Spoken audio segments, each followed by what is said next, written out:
So the makers of Jaws the Revenge ignored the continuity of Jaws 3 because Jaws 3 is a bad movie. Only to make a movie that's 10 times worse. That was a total misfire, wasn't it? Let's get into why I hate Jaws the Revenge.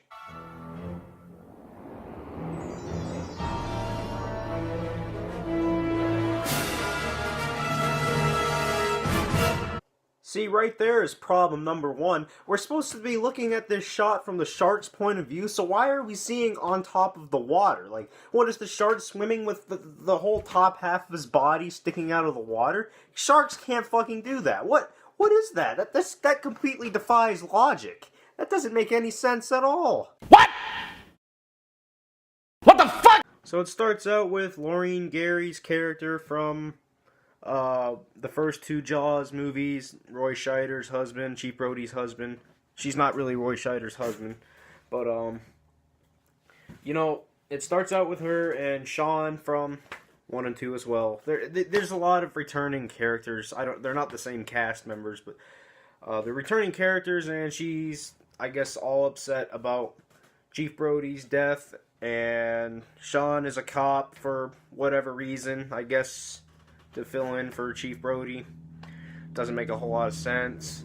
I mean, it makes sense, but it's not really necessary.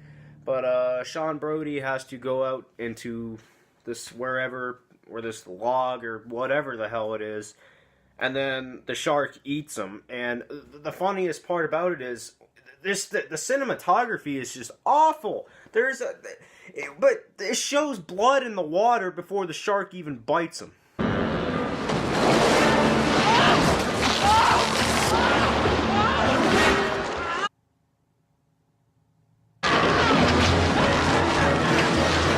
So as Ellen Brody is grieving the death of her son Sean, her older son Michael comes and visits her and helps her get through it. And this is where we find out how Roy Scheider died. A heart attack out of fear of a shark.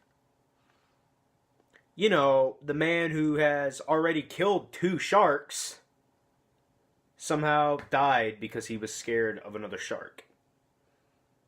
I find that really hard to believe, that anybody with sense, anybody who's killed 2 sharks with his bare, well, 1 with a gun and 2 with practically his bare hands, should not be afraid of another shark coming after him. He's a fucking shark destroyer. That's a stupid way to... He's a shark killer, I guess. I don't know. He kills sharks that fuck with his family.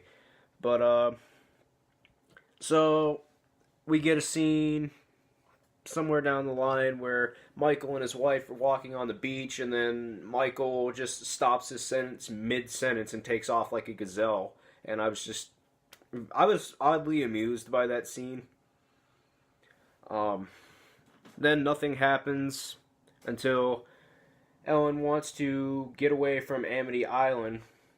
You know, get away from the water where all the sharks are. And where's the place she goes? Back with her son Michael to the fucking Bahamas. So let me see if I can make sense of this. You want to get off an island where there are sharks flooded everywhere because you're scared of sharks and your family being attacked by sharks, so you go to the Bahamas? Like, just, I know I'm not the only one who is repulsed by that. Just terrible writing! Why? Why the Bahamas? Why not go to, like, Canada or something? Or frickin' the Midwest or something like that. Why would you go to the Bahamas to get away from it? What's the sense in that?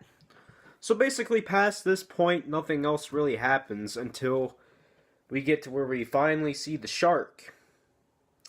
Let's watch.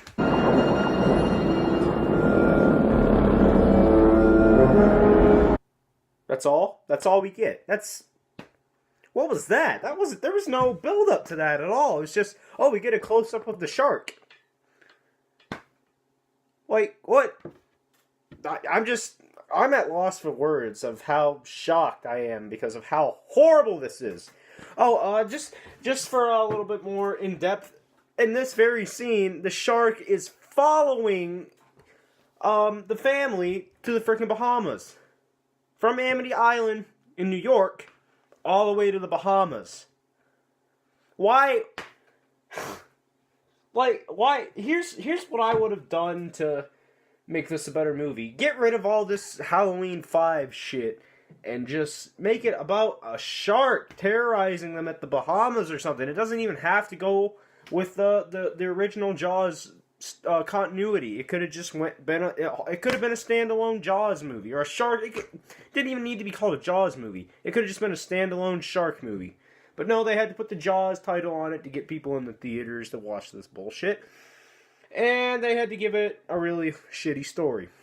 And then from that point forward, nothing really happens until a shark attacks a banana boat. And I think that's kind of lame because it was supposed to go for the kid, but when it goes to bite the kid, the little girl, it misses and it chomps some sorry bitch and eats her and drags her underwater.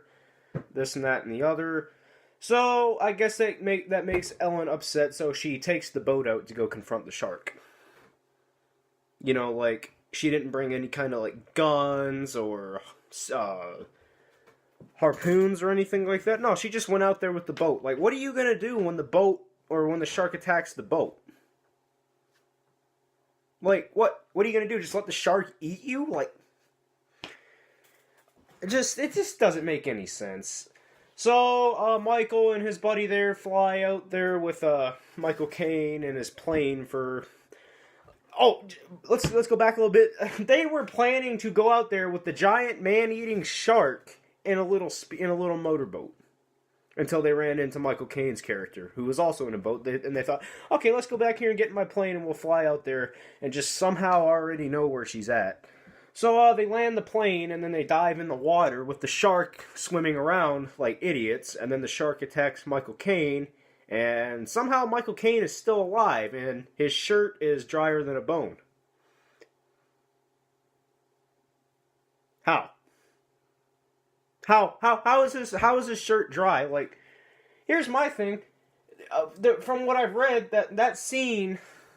The reason his shirt was so dry is because they took so long to get ready to shoot the next scene. They're in a water tank. Like, I don't understand why he didn't just jump back in the water tank and get wet again and then climb back up there. Like, that just...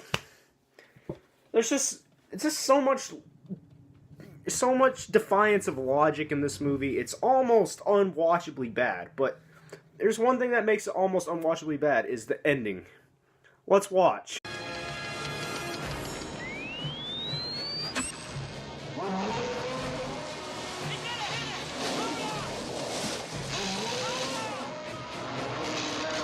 Smile, you son of a bitch!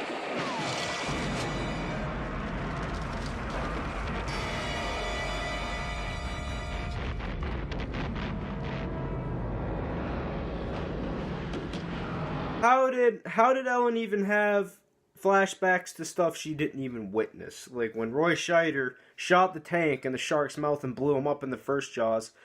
There's literally nobody there to witness that. So how did she have a flashback of that? Like, I don't know. Overall, guys, that's my review for Jaws: The Revenge. It gets an F- because it's garbage. It's not watchably entertaining. It's not horribly entertaining, I mean to say, until the very end, and that's a huge turnoff for me. So, tell me what you guys think about Jaws: The Revenge, and if you haven't subscribed yet, hit that subscribe and like button, and we're out.